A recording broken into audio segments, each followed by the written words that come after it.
Hello बच्चों। तो आज हम आपके बीच में मैथ का एक नया टॉपिक लेके आए हैं। अर्थात इसमें देखेंगे, इस टॉपिक में आज हम लोग पढ़ेंगे कि जैसे योगात्मक प्रतिलोम, योगात्मक तत्समक, गुणात्मक प्रतिलोम, गुणात्मक तत्समक। और देखेंगे जैसे कुछ नियम है, जैसे समवर्क नियम, क्रम विनिमय नियम, साहचर्य नियम। तो इन सब नियमों के हम लोग आज डिटेल में जानकारी लेंगे। तो सबसे पहले हम लोग शुरू करते हैं, देखते हैं कि किसी संख्या का योगात्मक प्रतिलोम किसे कहते हैं। तो आज का टॉपिक हमारा है, सबसे पहला टॉपिक है योगात्मक प्रतिलोम।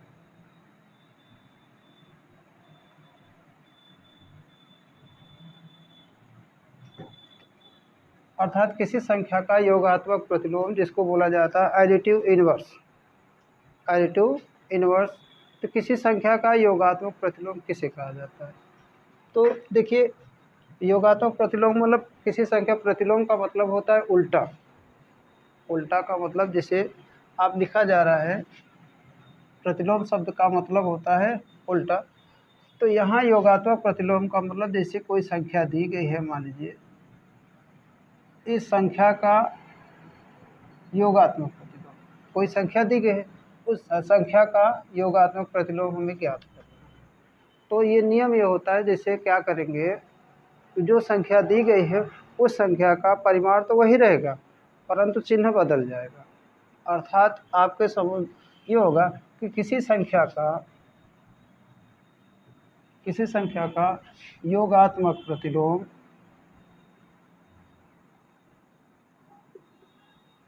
क्या करेंगे, तो संख्या परिमाण जो होगा संख्या के बराबर होगा, परंतु उसके आगे चिन्ह बदल जाएगा। धन है तो ऋण, ऋण है तो धन हो जाएगा। अर्थात कोई संख्या है, उस संख्या का योगात्मक प्रतिलोम जो होगा, आगे हम ऋण लगा देंगे, फिर क्या लगा दें, उस संख्या का परिमाण लिख देंगे, अर्थात उस संख्या को लिख देंगे।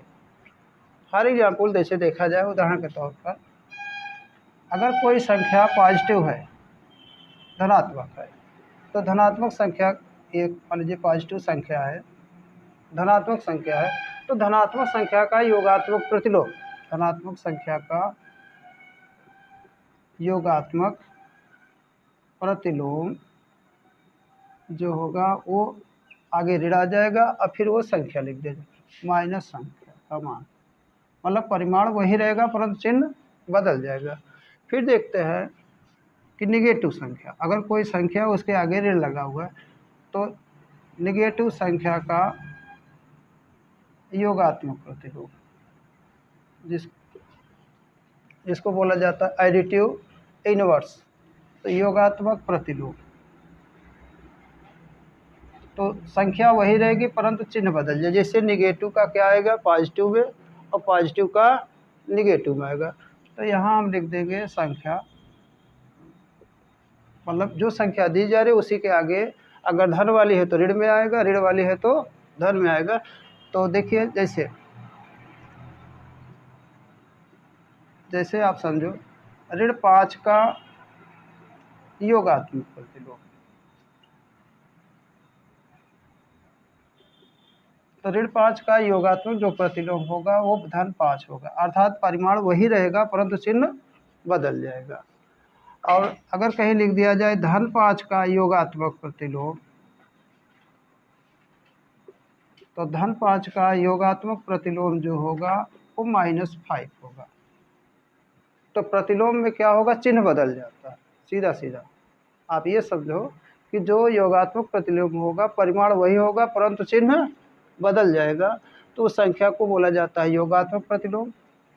तो इसके लिए एक सूत्र आता है, तो आप इस सूत्र को आप सदैव याद रखिए।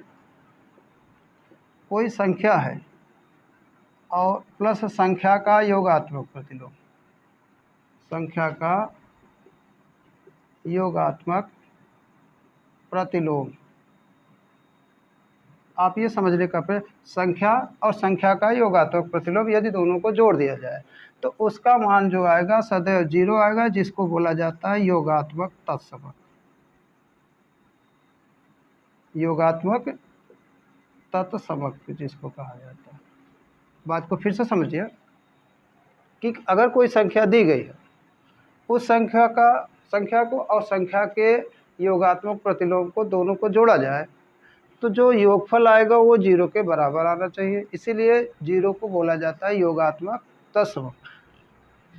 ये आपका एक फार्मूला होगा। दूसरी भाषा में योगात्मक तत्समक जो है,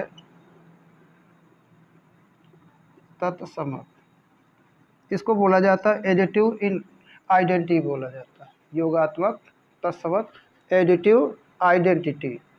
तो योगात्मक तत्समक जो होता है दूसरी भाषा में इसको फिर भी सर्टिफाइड किया जाता है या परिभाषित किया जाता है कुछ इस प्रकार से।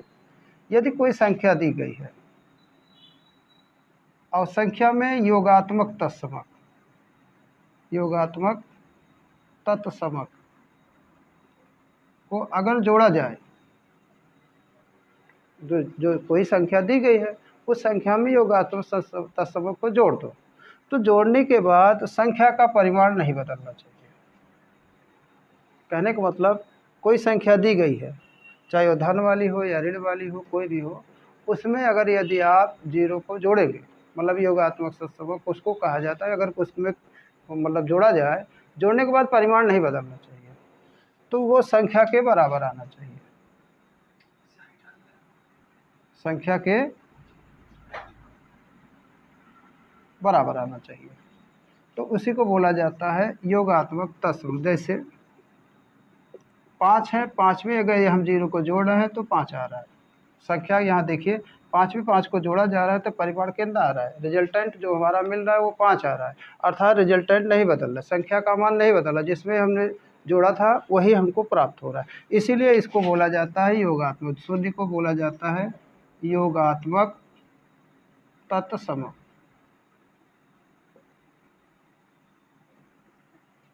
एडिटिव आइडेंटिटी बोला जाता है।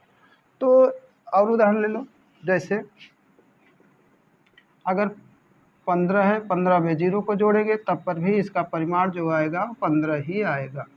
या अन्य कोई और उदाहरण लेकर के आप देख सकते हो। तो अभी तक हमने देखा कि योगात्मक प्रतिलोम किसको बोला जाता है।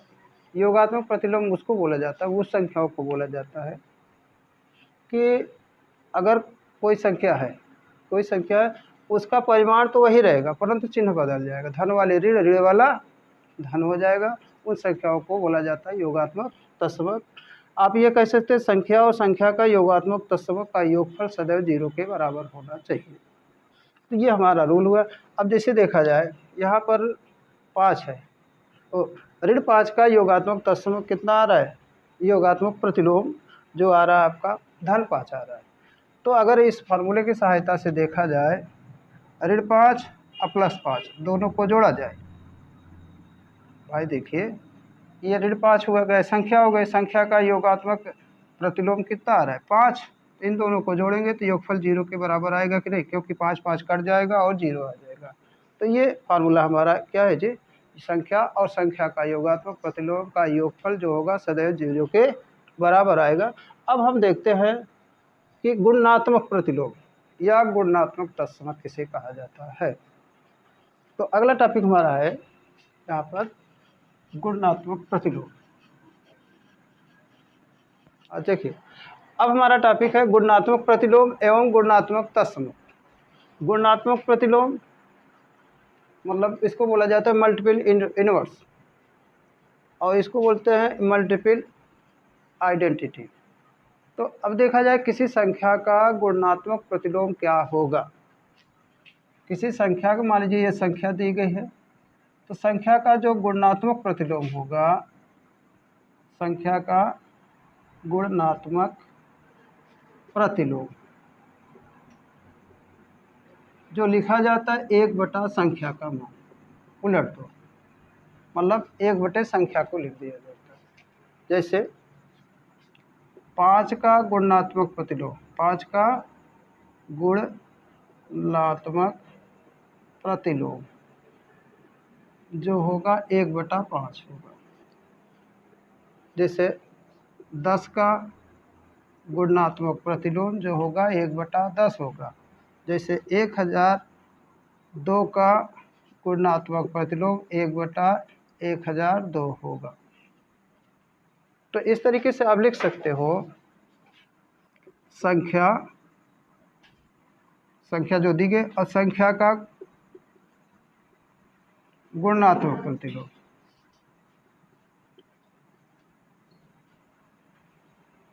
संख्या और संख्या का गुणात्मक प्रतिलोम अर्थात दोनों का अगर गुणा किया जाए तो इनका जो गुणनफल आएगा वो सदैव 1 के बराबर आना चाहिए। यह ध्यान रखिएगा आप। हमें क्या रूल मिल रहा है, संख्या और संख्या का गुणात्मक प्रतिलोम दोनों को आपस में क्या किया जाए भाई, गुणा किया जाए, तो उसका जो मान आएगा सदैव 1 के बराबर आएगा। इसीलिए एक को बोला जाता है गुणात्मक तत्समक। एक जो होगा इसको बोला जाता है गुणात्मक तत्समक, या ऐसे भी कहा जाता है गुणात्मक तत्समक को दूसरी भाषा में बोला जाता है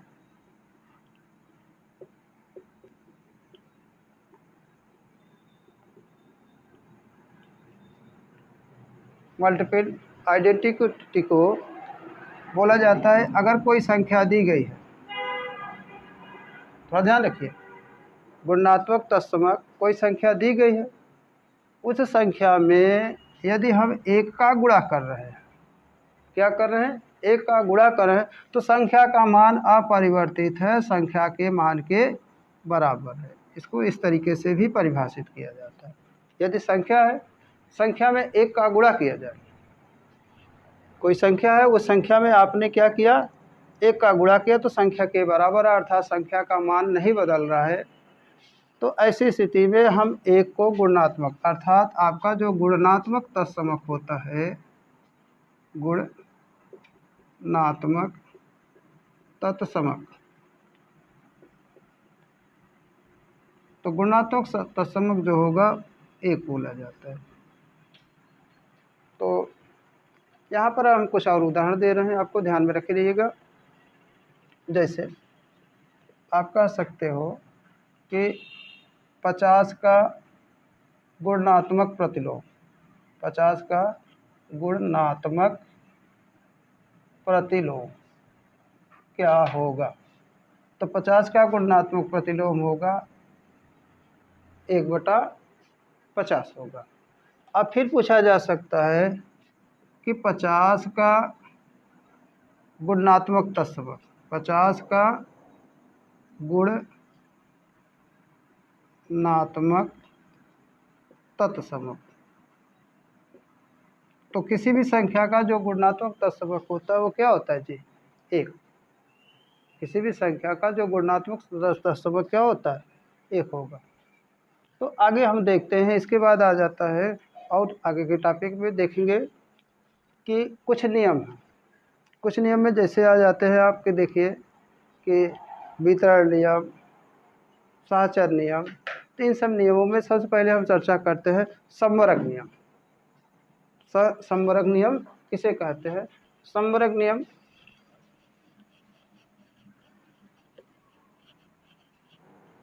तो अगला टॉपिक हमारा है समवर्ग नियम।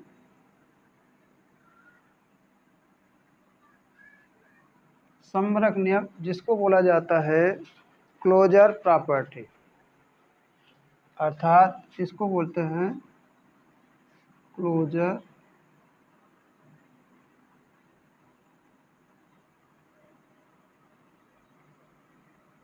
प्रॉपर्टी। तो क्लोजर प्रॉपर्टी अर्थात समवर्ग नियम क्या है, तो समवर्ग नियम ये कहता है कि यदि मान लीजिए 2 संख्याएं, ऐसे मान लीजिए 2 संख्याएं हैं, तो 2 संख्याओं को अगर जोड़ा जा रहा है तो एक संख्या मिल रही है। तो यहाँ ये संख्याएं कौन सा है, तो उन्होंने कहा कि 2 नेचुरल नंबर, ये संख्याएं कौन सी हैं, प्राकृतिक संख्याएं। तो 2 प्राकृतिक संख्याओं का योग अगर एक प्राकृतिक संख्या आएगी, ध्यान दीजिए क्या कहा जा रहा है, समवर्ग नियम ये कहता है कि 2 प्राकृतिक संख्याओं का योगफल एक प्राकृतिक संख्या ही होगी। जैसे अगर ए प्लस बी को मिला करके सी मिल रहा है तो यदि ए नेचुरल है तो बी नेचुरल है तो सी भी आपका एक नेचुरल होगा। फिर से समझने का प्रयास करिए। यदि दो संख्याएं, पहली संख्या और दूसरी संख्या, यदि दोनों नेचुरल हैं, ये दोनों नेचुरल अर्थात प्राकृतिक संख्या है, तो इनका योगफल, इनका जो योगफल आएगा, जो परिणामी मिलेगा, इसको क्या कहेंगे? योगफल होगा। तो योगफल कैसी संख्या होगी? वो भी एक प्राकृतिक संख्या होगी। तो आप यहाँ ये नियम रहे कि आप लिख सकते हैं नोट में, दो प्राकृतिक संख्याओं का योगफल सदैव एक प्राकृतिक संख्या होगी।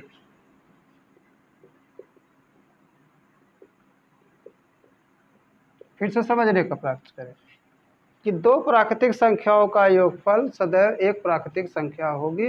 यही इस नियम को बोला जाता है संवरक नियम। ये योग में इसको बोला जाता है योग का संवरक नियम। एक आता है गुणा का। गुणा में क्या कहा जा रहा है कि दो प्राकृतिक संख्याओं का गुणनफल, दो प्राकृतिक संख्याओं का गुणनफल एक प्राकृतिक संख्या होगी।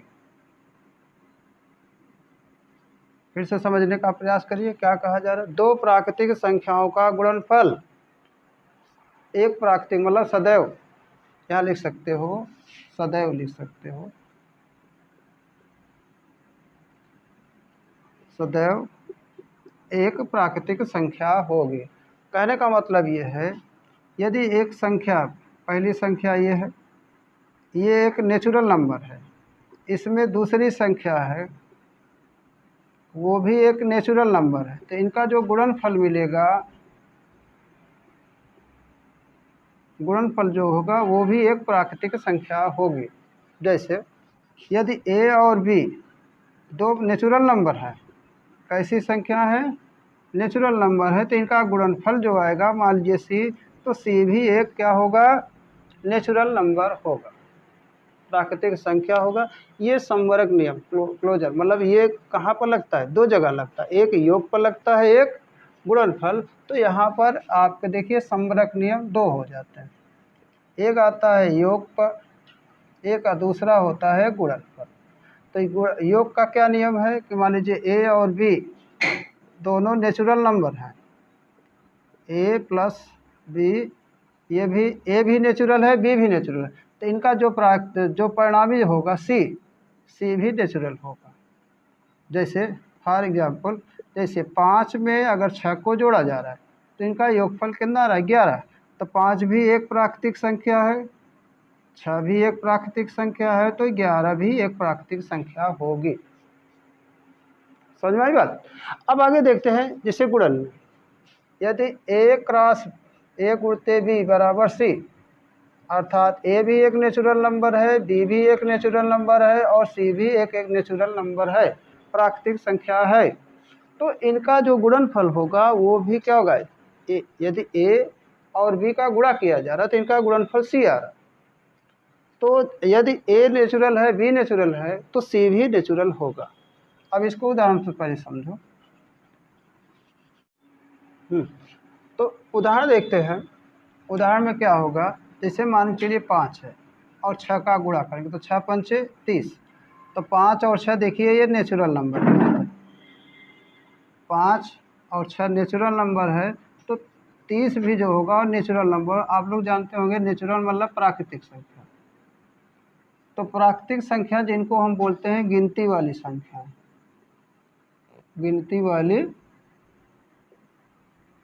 संख्याएं, जैसे गिनती वाली संख्या 1 2 3 4 5 6, इनको हम बोलते हैं गिनती वाली संख्याएं। आप आगे जहाँ तक चाहें वहाँ तक लिख सकते हैं। तो प्राकृतिक संख्या को n से लिखा जाता है, कैपिटल N से। इसको आप पहले पढ़ाया जा चुका है, तो पीछे अगर कोई दुविधा हो तो आप पीछे देख सकते हो। फर्स्ट वीडियो में शायद है, तो आप देख सकते हो कि प्राकृतिक संख्या किसको बोला जाता है। तो वहाँ देख सकते हो, नहीं अगर मालूम हो तो हम फिर से बता दे रहे हैं कि प्राकृतिक संख्या उन संख्याओं को बोला जाता है गिनती वाली संख्या है। जैसे आप हिंदी बाल पोथी पढ़ते हैं तो पहले शुरू में ही गिनती वाली संख्या अर्थात 1 2 3 इस तरीके को पढ़ाया जाता है, उन संख्याओं को बोला जाता है प्राकृतिक संख्या, नेचुरल नंबर। तो यहाँ पर ये कहा जा रहा है, देखिए समवर्ग नियम में ये कहा जा रहा है, फिर से समझ लीजिए, ये योग और गुणा में लगता है। यदि दो प्राकृतिक संख्याओं को जोड़ेंगे तो जो योगफल आएगा वो हमारा एक प्राकृतिक संख्या होगा। कह रहा है दूसरा नियम गुणा में कह रहा है यदि दो प्राकृतिक संख्याओं को हम गुणा करेंगे तो उनका जो गुणनफल आएगा वो सदैव एक प्राकृतिक संख्या होगा। तो यहाँ आपको देखा कुछ उदाहरण, जैसे 5 में 6 को जोड़ा जा रहा है तो 11 आ रहा है। 5 भी क्या प्राकृतिक संख्या, 6 भी प्राकृतिक संख्या, इनका योगफल 11 आ रहा है तो 11 भी एक प्राकृतिक संख्या है, उसमें देख लीजिए 11 आ जाएगा। फिर देखिए यहाँ पर 5 और 6 का गुणा किया जा रहा है तो इनका गुणनफल 30 आ रहा है। तो 30 क्या है हमारा एक नेचुरल नंबर, प्राकृतिक संख्या है। 5 भी प्राकृतिक संख्या, 6 भी है, तो ये 5 और 6 ये देखिए प्राकृतिक संख्या के सदस्य हैं, इसलिए हम इनको क्या कहेंगे। तो यहाँ पर ये समवर्ग नियम यहाँ पर समाप्त होता है। आगे हम देखते हैं कि निरसन नियम क्या है। अगला हमारा जो टॉपिक है वो है निरसन नियम।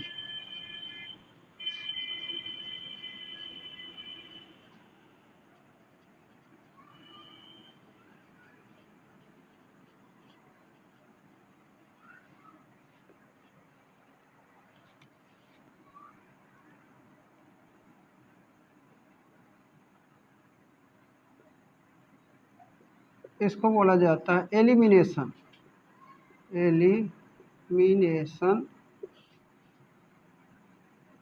लॉ। एलिमिनेशन माने किसी चीज़ को एलिमिनेट करना। तो एलिमिनेशन लॉ में क्या है कि कहा जा रहा है कि यदि मान लीजिए दो संख्या है, जैसे ए में बी को जोड़ा जा रहा है, अब ये देखा जा रहा है बी और सी के बराबर। थोड़ा ध्यान दीजिए क्या कहा जा रहा है, ये निरसन नियम आपका थोड़ा ध्यान रखिए, दो जगह लगता है, एक तो योग पर लगता है, दूसरा लगता है गुणा पर। तो यहाँ पहले आप समझ लीजिए, फिर बाद में इसको शॉर्ट ट्रिक में समझा दिया जाएगा। यदि दो संख्याएं जैसे ए और बी है, इनका योगफल बी और सी के बराबर हो, तो आप कह सकते बहुत हंसे हंसे कि ए इज इक्वल टू सी। यहाँ पर आप तब कह सकते हो, हमारा निष्कर्ष क्या निकल रहा है, यदि ए में बी को जोड़ा जा रहा है या बी में सी को जोड़ा जा रहा है तो हमारा आप कह सकते हो कि ए सी के बराबर, अर्थात ए और सी एक दूसरे के बराबर होंगे। फिर आप कह सकते हो अगर गुणा में देखा जाए, जैसे ए और बी को गुणा किया जाए, इनका गुणनफल बी और सी के बराबर आ रहा है, तो आप इसका मतलब ये हुआ इस स्थिति में भी ए और सी के बराबर आएगा।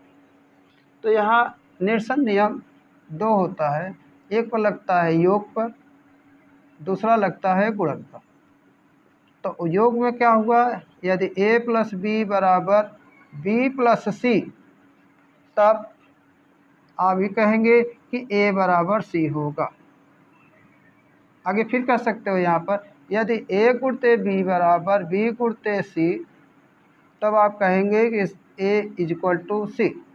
इसका उदाहरण देखिए आप, जैसे 5 धन 6 बराबर 6 धन मान लीजिए 5, थोड़ा ध्यान रखिए कुछ इस तरीके से लिखा जा रहा है। तो इसका मतलब देखा जाए यहाँ क्या कहा जा रहा है, 5 धन 6 बराबर 6 धन 5। इसका मतलब ये देखिए ये दोनों संख्याएं बराबर आ रहा है कि नहीं आ रहा है, यहाँ भी 5 आ रहा है, यहाँ भी 5 आ रहा है।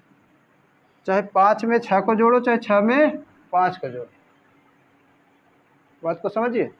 तो यहाँ पर फिर वही बात बोला जा रहा है कि अगर गुणा में क्या ए क्रॉस बी, मतलब ए में बी को गुणा किया जा रहा है, तो इनका गुणनफल बी और सी के बराबर है, तो इसका मतलब ये दोनों क्या होंगे, एक दूसरे के बराबर होंगे। तो अब आगे हम देखते हैं क्रम विनिमय नियम।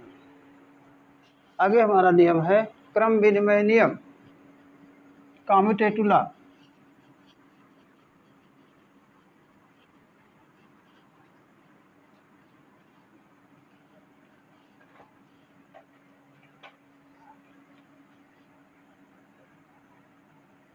क्रम विनिमय नियम, क्रम विनिमय नियम बोला जाता है कम्यूटेटिव लॉ। कम्यूटेटिव लॉ, तो कम्यूटेटिव लॉ में क्या होता है, देखिए यहाँ पर भी दो नियम आते हैं। एक तो होता है योग का क्रम विनिमय नियम, दूसरा होता है गुणन का क्रम विनिमय नियम। एक होता है योग का क्रम विनिमय नियम, दूसरा होता है गुणन का। तो योग का क्रम विनिमय नियम का मतलब ये होता है यदि ए में बी को जोड़ा जाए, चाहे बी में ए को जोड़ा जाए। यहाँ क्या कहा जा रहा है, ए में बी को जोड़ो चाहे बी में ए को जोड़ो, यहाँ क्रम बदल दिया जा रहा है। ए के स्थान पर बी हो जा रहा है, बी के स्थान पर ए जो हो जा रहा है, और दोनों के बीच का जो रिलेशन है कैसा जी, योग का है, इसीलिए इसको बोला जाता है योग का क्रम विनिमय नियम।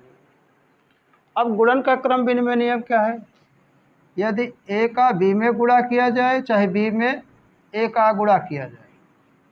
देखिए यहाँ पर क्या कहा जा रहा है, ए में बी का गुणा करो और चाहे बी में ए का, तो यहाँ पर भी क्रम में देखा जाए गुणा में क्रम बदल दिया जा रहा है। ए का स्थान पर बी हो जा रहा है, बी के स्थान पर ए हो जा रहा है, इसीलिए इसको बोला जाता है गुणन का क्रम विनिमय नियम। तो देखिए भाई, ये जो योग क्रम विनिमय नियम पढ़ रहे हैं, आगे चल के देखा जाए इसका मैथ्स में बहुत ज़्यादा उपयोग है। जब आप एडवांस में जैसे आप पढ़ेंगे जा करके, जैसे वेक्टर फॉर्म या कॉम्प्लेक्स नंबर या ट्रिग्नोमेट्री में या थ्री डी में देखेंगे, तो वहाँ पर इसका उपयोग बहुत भारी मात्रा में देखा।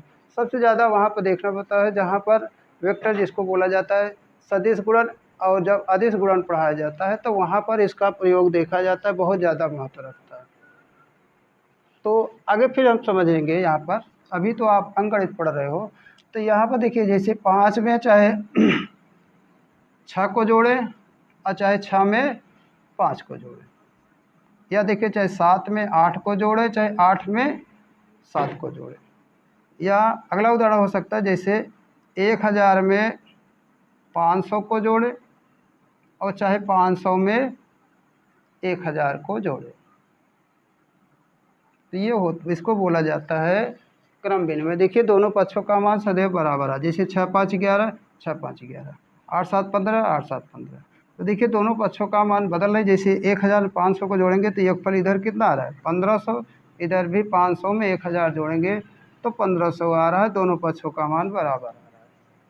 आगे देखिए इधर, देखिए एक राशि मतलब ए गुणते भी या बी गुणते हैं। तो जैसे 5 में अगर मैं 10 का गुणा करूं, चाहे 10 में 5 का गुणा करूं, तो 10 बचे 50, 10 और 10 मैं देखिए 15 50 और 10 बचे 50, तो दोनों पक्षों का मान बराबर आ रहा है, इसलिए ये नियम सत्य है।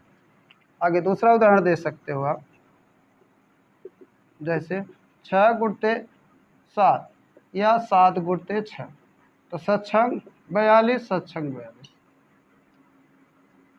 या आप ऐसे कर सकते हो 6 7 42 और 7 42, इस तरीके से भी पढ़ा जा सकता है। तो इसको बोला जाता है योग का क्रम विनिमय नियम, इसको बोलते हैं गुणा का क्रम विनिमय नियम। तो क्रम विनिमय अर्थात योग और गुणन पर यहाँ पर लगता है, भाग और अंतर में नहीं लगता। ध्यान में रखिए, जो क्रम विनिमय नियम है वो भाग और आगे चल करके इसको आप देखेंगे एडवांस क्लास जब पढ़ाया जाता है, जैसे 12th में जब पढ़ाया जाता है तो वहाँ पर समझाया जाता है एक बार क्यों कि यहाँ पर योग और गुणा का ही क्यों पढ़ाया जा, मतलब ये उपयोग किया जा रहा है, भाग और घटाना क्यों नहीं बढ़ाया जा रहा है। क्योंकि वहाँ पर देखेंगे कि कोई प्राकृतिक संख्या को मतलब देखा प्राकृतिक संख्या और पूर्ण संख्या, और देखा जाता है तमाम जो संख्याएं हैं उन संख्याओं को ये नियमों का पालन नहीं करती हैं, इसलिए यहाँ पर वो फेल हो जाते हैं। फेल होने की वजह से सिर्फ और सिर्फ ये दोनों नियम जो है हर पहलू पर हर नियम को पालन करते हैं, इसलिए यहाँ पर इन दोनों को ही याद किया जाता है। तो आगे देखा जाता है ये क्रम विनिमय हो चुका है, तो आगे हम देखते हैं इसके बाद साचर नियम। साचर नियम किसको बोला जाता है, तो साचर नियम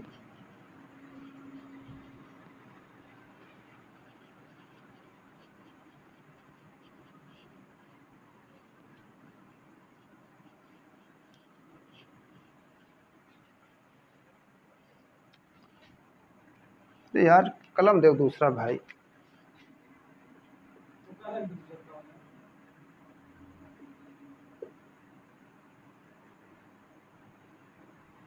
तो साहचर्य नियम को बोला जाता है एसोसिएटिव लॉ। साहचर्य नियम एसोसिएटिव लॉ में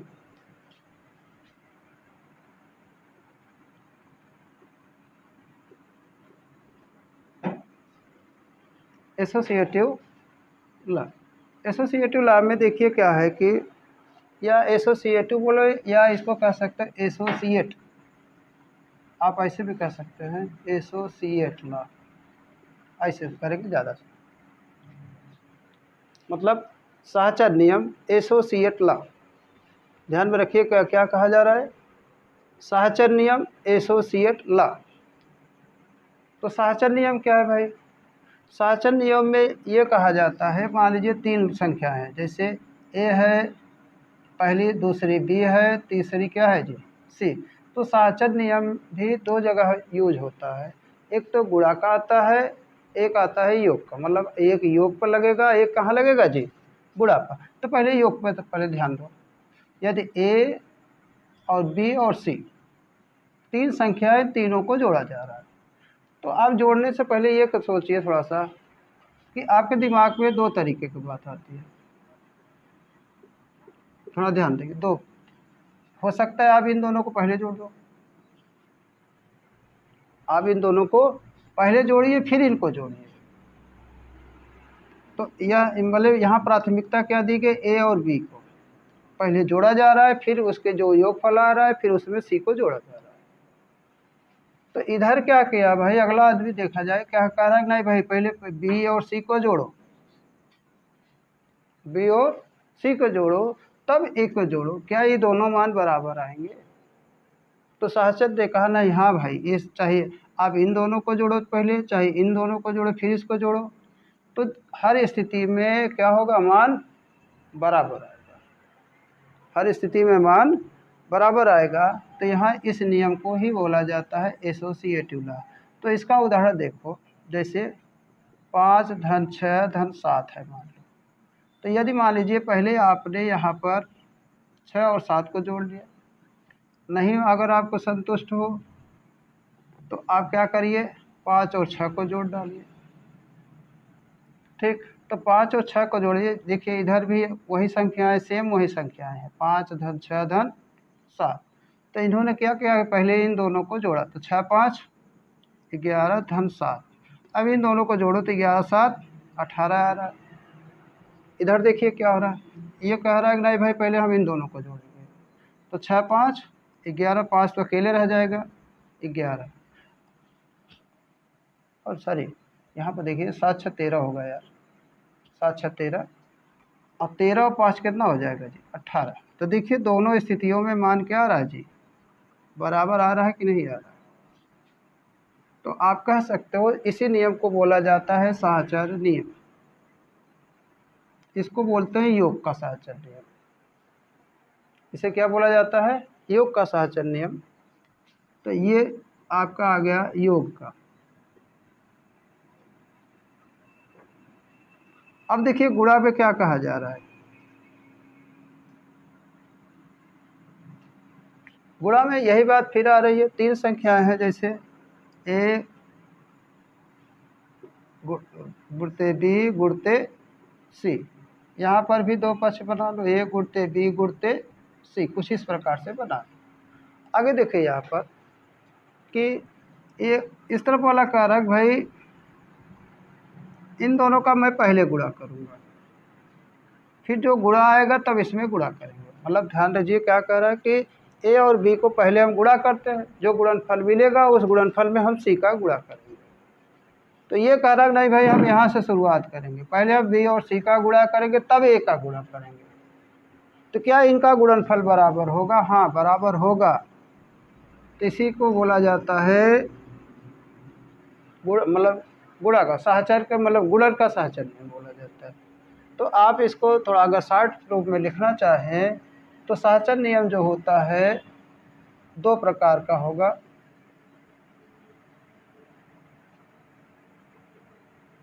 तो साचन नियम में दो नियम आएंगे, एक होगा योग का, दूसरा होगा योग का और दूसरा होगा गुणा का। ठीक है, गुणा का या गुणन का लिख सकते हैं।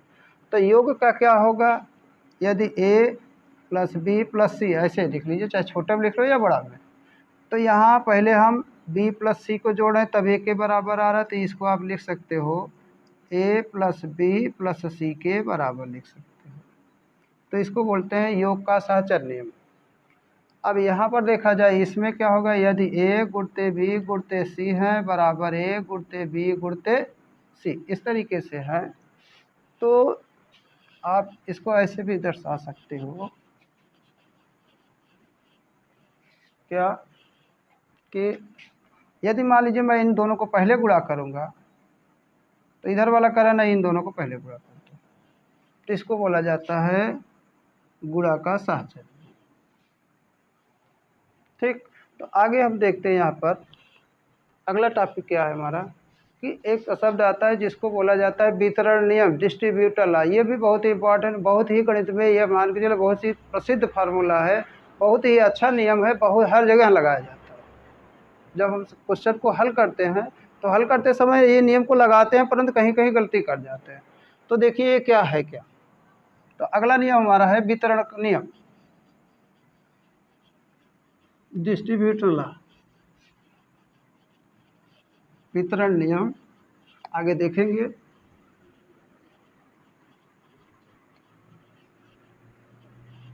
तो वितरण नियम क्या है,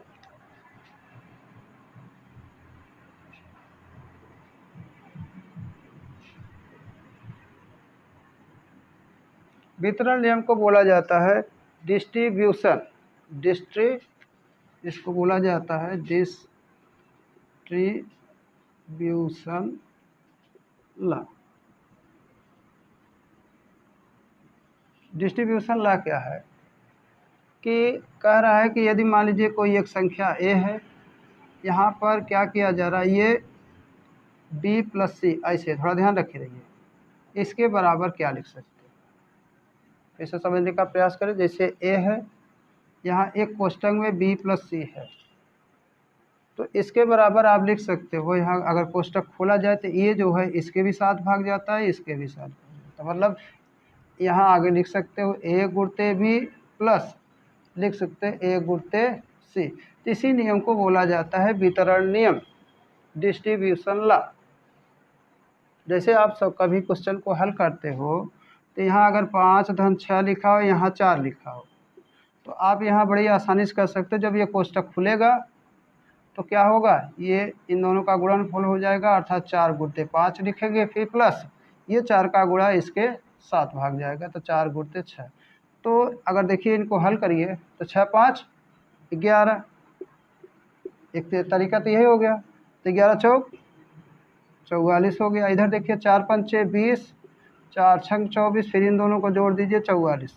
तो देखिए ये नियम पास हो जा रहा है, अर्थात दोनों पक्ष बराबर आ रहे हैं। तो इस नियम को ही बोला जाता है वितरण नियम, इस नियम को ही क्या बोला जाए। तो देखिए इस नियम का हम जितने भी नियम बताए जा रहे हैं, देखिए अंकगणित हो या बीजगणित हो, कोई भी गणित हो, गणित का एक महत्वपूर्ण अंग है, हम क्वेश्चन को जब हल करते हैं तो लगाते हैं, परंतु हमको मालूम ही नहीं है कि क्या है ये नियम, कौन सा है, कौन सा नियम लगाया जा रहा है। तो ये कभी कदा पूछा जाता है कि वितरण नियम, साचर नियम के तहत प्रश्नों को दे दिया जाता है, इनके इस हिसाब से आप हल करिए, शर्त दे दी जाती है। तो पहले आप नियम को समझिए, जब नियम जाने रहेंगे, समझे रहेंगे, तो वहाँ प्रश्न को हल करने में बहुत आसानी मिलती है। तो आगे हम देखते हैं कुछ और नियमों को।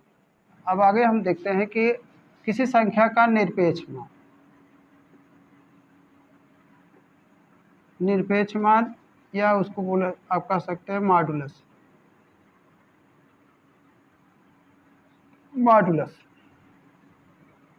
तो मॉडुलस को देखा जाता है दो समांतर रेखाओं के बीच में लिखा जाता है, ये निरपेक्ष मान अर्थात मॉडुलस का ये प्रतीक है। ये क्या है जी, निरपेक्ष मान का ये प्रतीक है। और निरपेक्ष मान को दूसरी भाषा में एक और लिखा जाता है जिसको बोला जाता है मापांक। निरपेक्ष मान बोलिए या इनको मापांक भी कहा जा सकता है। या तो आपके सामने यह पूछा जा सकता है, किसी से कोई न कोई नंबर दे देगा, कहेगा भाई इस नंबर का मापांक क्या होगा या निरपेक्ष मान क्या होगा या मॉडुलस क्या होगा, तो आप क्या करेंगे भाई? जैसे आपके सामने लिख दिया गया कि -15 का मापांक बताओ,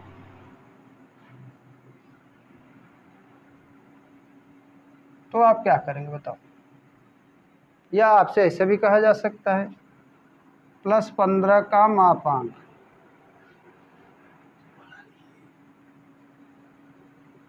तो आप क्या करेंगे बताओ भैया?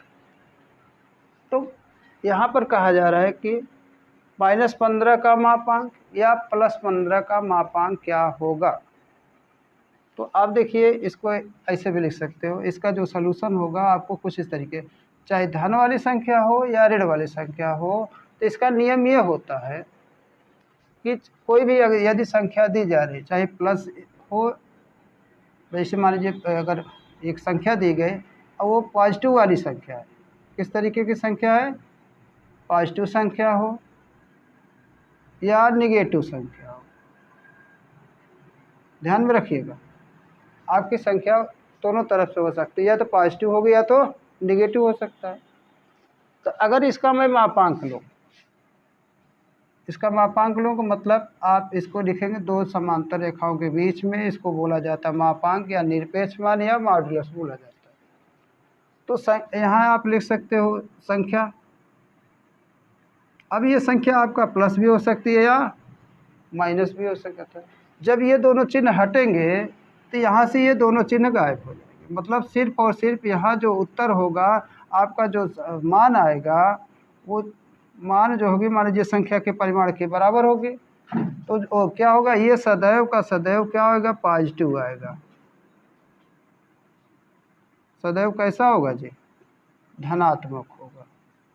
तो आप कह सकते हो, यहाँ पर हमें निष्कर्ष क्या मिल रहा है कि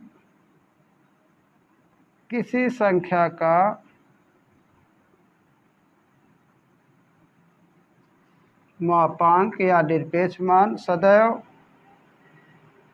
क्या होगा, धनात्मक होगा, और साथ साथ परिमाण वही रहेगा, परिमाण वही रहेगा।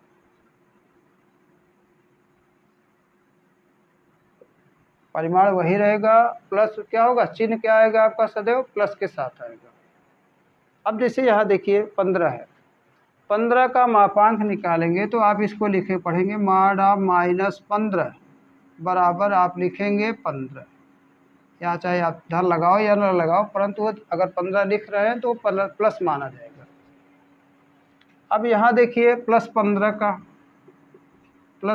का मापांक आएगा 15, तो यहाँ पर इसके अंदर जो होगा, चाहे धन वाली होगा तब पर भी धन लिखा जाएगा, ऋण वाली होगी तब पर भी धन लिखा जाएगा, बस नहीं है।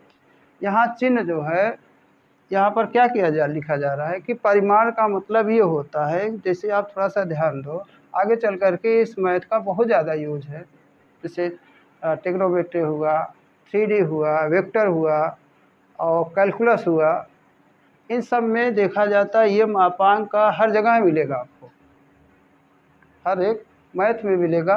और वहाँ आपको थोड़ा सा ध्यान में रखिए, अभी यहाँ पर सिर्फ और सिर्फ आप अंकगणित पढ़ रहे हो, तो गणित में सिर्फ और सिर्फ ये बताया जा रहा है आपको कि इसको बेसिक स्तर आपको दिया जा रहा है कि किसी संख्या का जो मापांक होगा वो सदैव धनात्मक होगा और परिमाण जो होगा उस संख्या के बराबर ही होगा।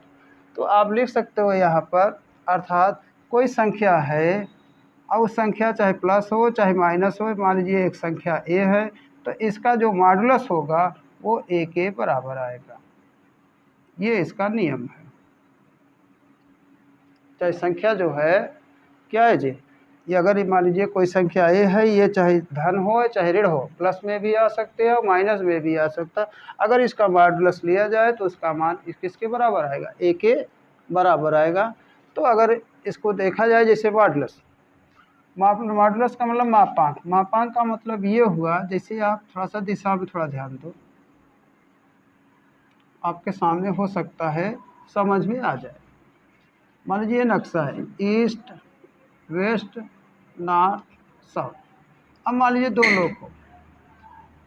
लोग हो तो ये रक्षा के हिसाब से देखिए, इधर चलेंगे तो पॉजिटिव होगा, इधर जाएंगे तो नेगेटिव, ऊपर जाएंगे तो पॉजिटिव, नीचे जो जाएंगे तो निगेटिव आएगा। अब ध्यान रखो, जो चिन्ह दिखा जाता है अक्षांश में, अगर आप अक्षांश बनाएंगे एक्स एक्सिस, तो ये आपका एक्स एक्सिस होगा,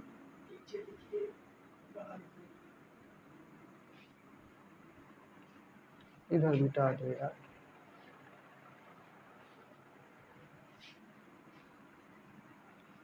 जैसे अक्षांश यदि आप बनाइए कुछ इस तरीके का, ये आपका एक्स एक्सिस होगा, ये आपका वाई एक्सिस, तो ये आपका ओरिजिन पॉइंट होता है। तो एक्स अक्ष की इस दिशा में जाते हो तो पॉजिटिव लगाया जाता है, इस दिशा में जाते हैं तो निगेटिव, ऊपर जाते हैं तो पॉजिटिव, नीचे जाते हैं तो निगेटिव, कुछ इस तरीके से मान लो। अगर इस बिंदु से मैं अगर ईस्ट की दिशा में जाऊंगा तो वो दूरी धनात्मक लिया जा रहा है। तो मान लीजिए दो धावक हैं समान समय में, जैसे मान लीजिए कि आप इधर 5 इकाई जा रहे हो, 1 कदम 2 3 4 और 5, 1 2 3 4 और 5 कदम चले, 5 कदम आप इधर भी चलो, 1 2 3 4 और 5 कदम इधर जा रहे हो, परंतु इधर वाली दूरी को आप लिख रहे हो पॉजिटिव के साथ, इधर वाली दूरी को लिख रहे हो निगेटिव के साथ। बात को समझे आप? तो परिमाण, यहाँ पर परिमाण शब्द लगाया जाता है, परिमाण। तो परिमाण का मतलब देखिए, इससे अगर मान लीजिए कोई आदमी इधर से 5 कदम इधर जा रहा है, 5 कदम इधर चल रहा है, तो देखिए इस बिंदु से 5 कदम चलने के बाद, 5 कदम चलने के बाद क्या ये दोनों समान दूरी पर होंगे या नहीं होंगे, उसी को परिमाण बोला जाएगा। तो देखिए 5 कदम चलने के बाद, 5 मान लीजिए 1 2 3 4 ऐसे, जैसे मान लीजिए 1 कदम 2 कदम 3 कदम 4 कदम और 5 कदम चला, पीछे भी चल रहा है 1 कदम 2 कदम 3 कदम 4 कदम और 5 कदम। तो इस वाले को तो माइनस मान रहे हैं, इस वाले को किस चीज़ से लिख रहे हैं, प्लस से। तो जो अंतर आ रहा है देखिए, यहाँ से ये प्रारंभिक बिंदु है, तो यहाँ से ये अंतिम बिंदु माना जाएगा फाइनल। इनके बीच की दूरी कितना आ रहा है, 5 इकाई। 5 इकाई हुआ कि नहीं हुआ? इधर भी देखिए क्या आ रहा है, 5 इकाई आ रहा है। तो यहाँ चाहे धन हो चाहे ऋण हो, इसीलिए बोला जाता है जो मापांक आएगा जिसको परिमाण बोला जाता है, परिणाम नहीं, परिमाण, हिंदी में बोला जाता है परिमाण।